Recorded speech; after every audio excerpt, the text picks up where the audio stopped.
I rise to ask the Cabinet Secretary for Interior and National Administration to provide a report on the total number of female bodies recovered from Kware dam site in Embakasi, including an update on how many of the victims have been positively identified through forensic or DNA analysis.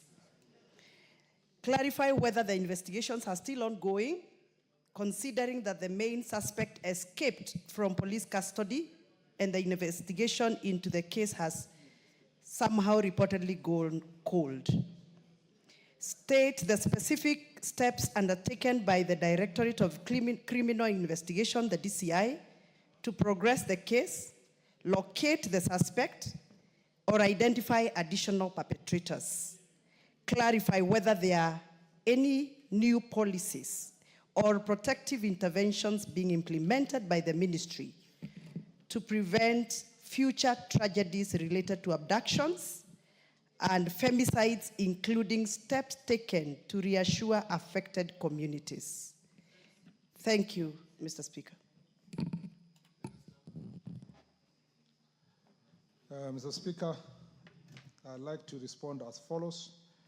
First, regarding a report on the total number of female bodies recovered from the Kware dam site in Embakasi, Mr. Speaker, following public reports regarding the mysterious disappearance of people, the National Police Service commenced investigations into the matter.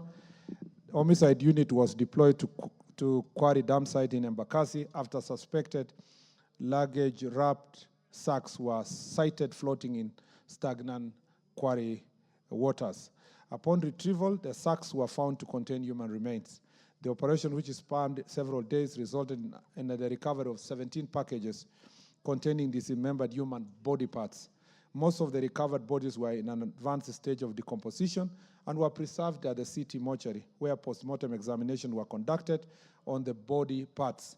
Subsequent DNA analysis led to the positive identification of 5 of the victims, who were matched to their respective family members: Josephine Mulango Owino, Roslyn Moth Ongongo, Wilkista Ojambo Ososo, Christine Mwende Madina, and Rosemary Ojambo. Mr. Speaker, on whether the investigations are still ongoing, considering that the main suspect escaped from police custody, Mr. Speaker, through forensic analysis, Mr. Collins Jumaisi Halusa was positively identified as the prime suspect in the murders of our mentioned individuals. The suspect was arraigned before the Chief Magistrate Court at Kadara under criminal miscellaneous application number E861-2024 and detained for 30 days pending investigation, and was remanded at Gigiri Police Station. On 20th August of 2024, the suspect escaped from custody, lawful custody at Gigiri Police Station. A warrant of arrest was issued against him, which remains in force. The Internal Affairs Unit launched an independent inquiry to establish the circumstances around the escape, and investigations are ongoing. Multi-agency operations are in progress to trace and apprehend the suspect so that he can be charged before the court of law. Regarding the specific steps undertaken by Directorate of Criminal Investigation to progress the case, locate the suspect, or identify additional perpetrators, Mr. Speaker, the Directorate of Criminal Investigation, in collaboration with other multi-agency security teams, is actively working to trace and apprehend the suspect. Members of the public are encouraged to share any relevant information, Mr. Speaker, with the police through the Fichua Kwa DCI number, toll-free number 0800 722 203, or via WhatsApp at 0709 570 000. On whether any new policies or protective interventions are being implemented, Mr. Speaker, the National Police Service is currently implementing recent policy directive issued by the Cabinet Secretary, Ministry for Interior and National Administration. These directives focus on strengthening security operations, enhancing public safety, and improving accountability in the handling of the cases such as abductions and femicide. Key measures include intensified security operations through increased deployment of officers to high-risk areas and enhancing night patrols and highway surveillance, enhanced investigative capacity to fast-track forensic and cyber crimes investigations and train detectives on handling gender-based violence and abduction cases, victim protection measures, including expansion of gender desks, and 24-hour helplines for urgent reporting and linking victims and families to psychosocial and legal support services. 4, strengthening oversight and accountability through enhanced collaboration with Independent Police Oversight Authority and Internal Affairs Unit of the National Police Service.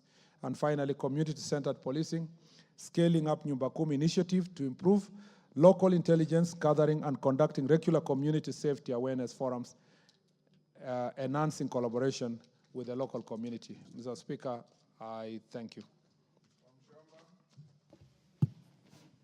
Honorable Wamuchomba. Honorable Speaker, I have listened to what the Cabinet Secretary have to say concerning the cases of the ladies that he confirms that were properly matched with their relatives and they were confirmed that they were murdered by the suspect who disappeared.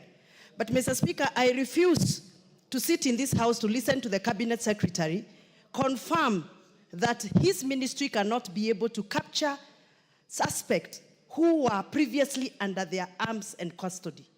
I refuse to sit in this house, Mr. Speaker, to listen to that kind of an explanation. You're already sitting in this house. Yes, I'm refusing to listen to the answer he's giving.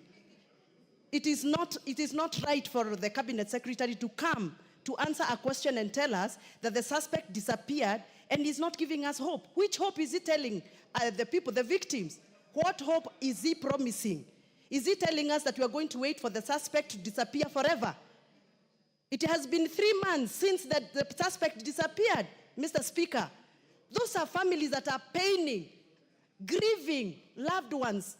We watch on television bodies being retrieved from Kware, this dam site, Mr. Speaker. The minister cannot come here and tell us that he wants members of public to help him identify suspect who was previously in their custody. As a woman leader, as a mother of girls, I refuse to take that kind of an answer from the Cabinet Secretary. Thank you.